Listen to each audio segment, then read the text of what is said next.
Joining us today for Steel Club's daily market briefing is Banu Küner. She is the Purchasing Manager and Process Improvement Manager with Galva Metal AS in Turkey. Banu, it's a pleasure to have you join us for Steel Club's daily market briefings. We can now take this time to promote your profile and Galva Metal AS for SMM2021 Q3, which takes place later this month.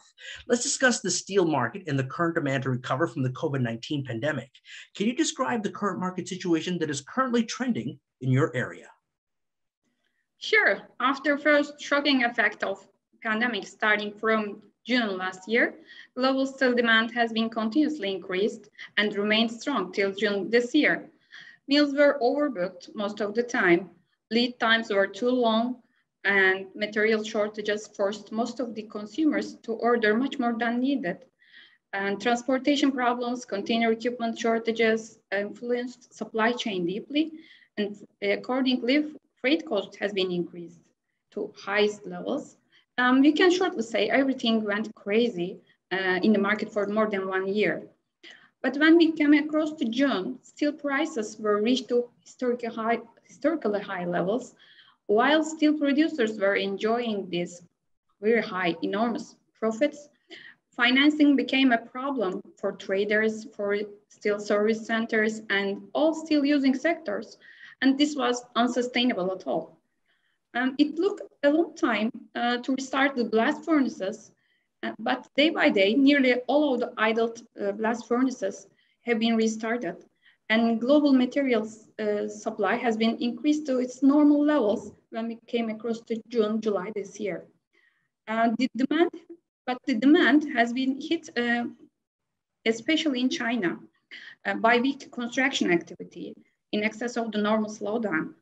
New home starts fell more than 21% and infrastructure fell more than 10% year on year in July.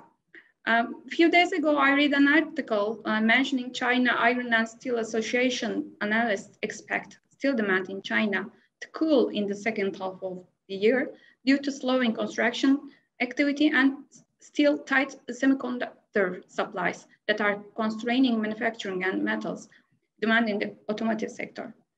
Inventory levels increased in July globally as purchases started to arrive, while sales started to drop with the beginning of the holiday period.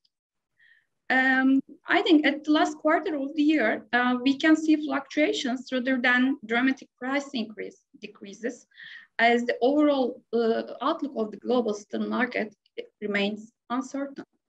And there may be factors that will cause prices to fall further, like decreasing demand of automotive and construction sectors, or there may be developments that may trigger price increases again.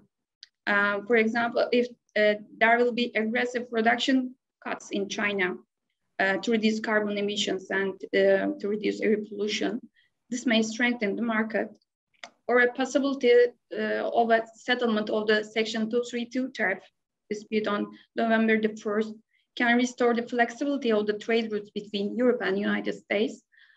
And accordingly, European steel quota policy may be loosened. At present, I think all parties should be very careful while taking new steps because of these uncertainties. Okay, you are scheduled to be speaking at our upcoming event in September of this month, SMM 2021 Q3. Talk to us about why you're excited to participate in this event.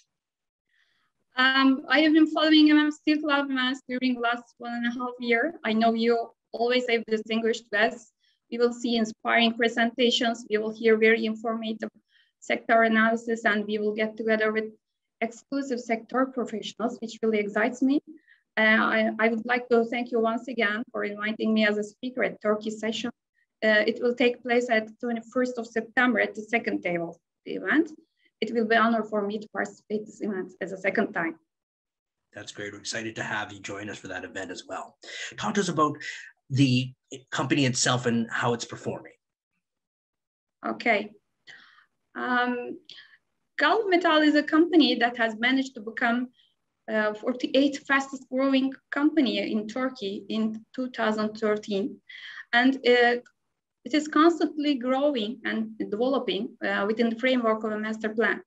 I can proudly say that we do not grow in parallel with this sector, but we are growing by positive differentiation. Let me explain why. We are in a healthy growth period by targeting operational excellence and integrated process improvement approach. We have scientific, methodological, and innovative working system that we prioritize the happiness of all stakeholders. We also have a German shareholder, Wufferman Group, maybe you heard about it, steel producer that has deep roots in steel production. The group was founded long time ago in 1872, and we benefit from their rich experience. We have invested 3 new production lines during last 1 year. First one is Galva fence. We make fence production by using pre-painted galvanized steel.